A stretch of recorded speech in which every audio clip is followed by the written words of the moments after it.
Hi friends, Evolving Guys here. Thanks for tuning back into the channel. So today we are, in a sense, wrapping up our Twilight Masquerade adventure, our search for a master set, by looking at our binder and where it stands right now. And then because we don't have a complete master set, I've got a booster box of Twilight Masquerade here. I'm going to open some more packs just to see if we can find anything in there that can contribute to our master set. But first I just wanted to show you the binder. So I'm going to move the booster box off to the side here. This is a VaultX binder. It is specifically for Twilight Masquerade, which is really nice. They have this SV6 and it's got the coloring that looks, you know, kind of the set coloring. As we know, the Twilight Masquerade logo here has got that purple and yellow, and so you kind of have that. So these are really nice. Unfortunately, they're often not available before the set releases. They usually will put out a pre-order, and then, you know, depending on, you know, the timing, the Temporal Forces one came several months after Temporal Forces released, and the Twilight Masquerade one came, I think, a month and a half after it released. And so initially, if you're building a master set, you're going to need a different binder. But it's really nice when this comes to transfer everything into here. So this is our VaultX binder. You open it up, it's got this nice kind of like velvety suede sort of thing. It's got a zipper that goes all the way around, which is nice just to protect the cards and keep dust and other things out. So anyway, this is our master set. We, of course, are not complete yet. We're still going to work on that. We have, if you check out the video from last week, we opened 207 packs of Twilight Masquerade. That left us, after opening 207 packs, we are 27 cards short, I think, of a master set as far as the regular set goes. And then we're also missing, I think, around 16 of the reverse hollows. So we did pretty well. I was kind of expecting, like with Temporal Forces, we opened about that many booster packs and had a complete reverse hollow master set.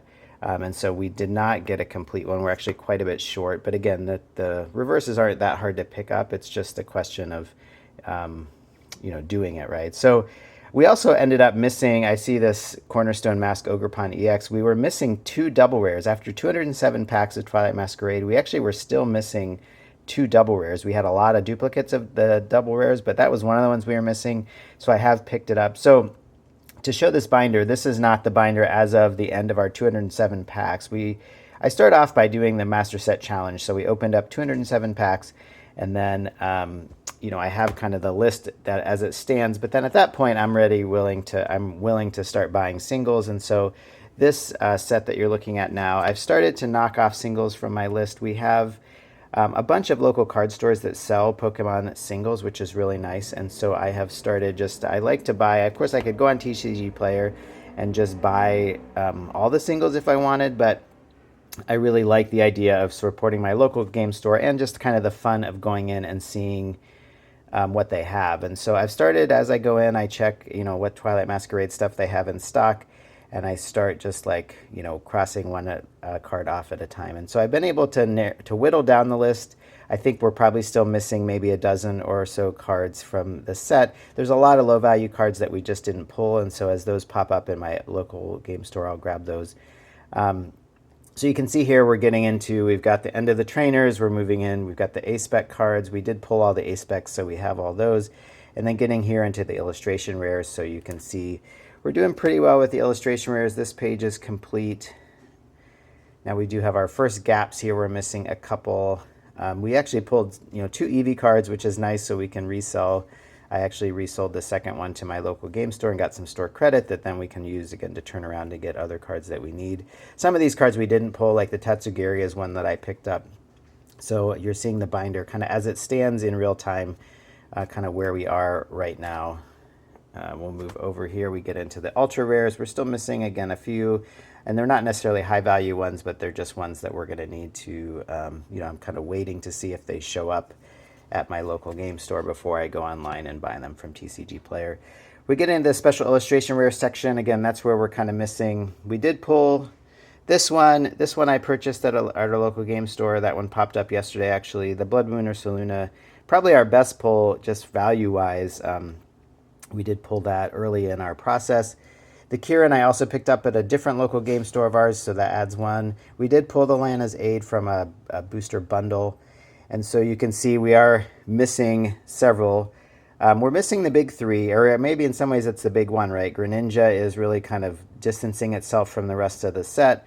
So we're missing Greninja. That's one, I don't know. We'll see if it, I don't expect it to pop up at a LGS probably anytime soon. If someone pulls it, they're probably keeping it, or if it's really in good condition, they'll probably grade it. And so those high-end cards tend to not pop up, at least at my local game stores.